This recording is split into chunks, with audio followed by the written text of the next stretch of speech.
ओम श्री सीताराम मंदिर आया रामम। सबसे पहले समाचार सिटी 24 के सभी दर्शकों को मेरा प्यार भरा राधे राधे। अब हम सबसे पहले आप सभी को पितृपक्ष के विषय में कुछ महत्वपूर्ण जानकारियां देंगे। सबसे पहली बात तो यह जो पितृपक्ष है इसको पार्वणी श्राद्ध कहते हैं। यह पितरों का पर्व है। 15 दिन का यह जो पितरों का पर्व है, इस पर्व के अंतर्गत हमें अपने सभी पितरों को जल और अन्न आदि सब देना चाहिए।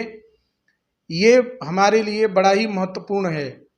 दूसरी बात, पितृपक्ष में क्या करें क्या ना करें, तो सबसे पहली बात यह है कि पितृपक्ष में हमें जैसे विवाह करना, गृह प्रवेश करना, नया मकान बनवाना, किसी प्रकार का कोई अनुष्ठान आदि, ये सभी पितृपक्ष में वर्जित किए गए हैं। कारण इसलिए है, जैसे गाड़ी खरीदना, भूमि का क्रय विक्रय करना, यह इसलिए कहा गया, यह निषिद्ध कर्म, यह निषिद्ध काल है।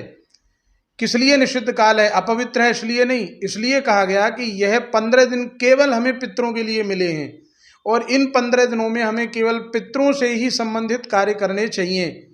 इन 15 दिन में पितर हमारे अभ्यागत अतिथि आगंतुक बन के हमारे घर विराजमान होते हैं, तो हम इन पितरों को छोड़कर ऐसा कोई कर्म ना करें जिसके कारण हमें बहुत ज़्यादा समय बाजार में रहना पड़े, बाजार का खाना पड़े, ऐसी कोई भी कार्य हम ना करें। दूसरी बात, पितृपक्ष में और एक विशेष बात का बहुत ध्यान रखना चाहिए कि हमारे पूर्णिमा से लेकर और अमावस्या तक जो श्राद्ध पक्ष कहा जाता है जिसे, वह श्राद्ध पक्ष में विशेष रूप से ध्यान देने की बात है। चतुर्दशी का श्राद्ध कभी नहीं करना चाहिए।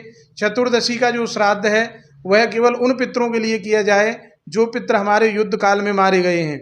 ऐसा यदि नहीं है तो हमें चतुर्दशी का श्राद्ध कभी भी नहीं करना चाहिए। और पितृपक्ष में विशेष बात, केवल और केवल ब्राह्मण को ही भोजन पितृपक्ष में कराना चाहिए। 1 अथवा 2 अथवा 3 से ज़्यादा ब्राह्मण भोजन कभी पितृपक्ष में नहीं कराने चाहिए। और हमारी माता, दादा, दादी, तो उनके भी लिए हमें ब्राह्मणी नहीं, ब्राह्मण को ही भोजन कराना चाहिए, ऐसा शास्त्र का नियम है। स्त्री, ब्राह्मण जब भोजन करके चला जाए तो स्त्री कभी उस ब्राह्मण के झूठे बर्तन को ना उठाए। उनके जिनके पिता का श्राद्ध है, दादा का श्राद्ध है, वह पुरुष ही ब्राह्मण के झूठे बर्तन को उठाए। भोजन कराते समय ब्राह्मण से वार्तालाप ना करें, इसका भी ये भी सावधानी बरतनी चाहिए।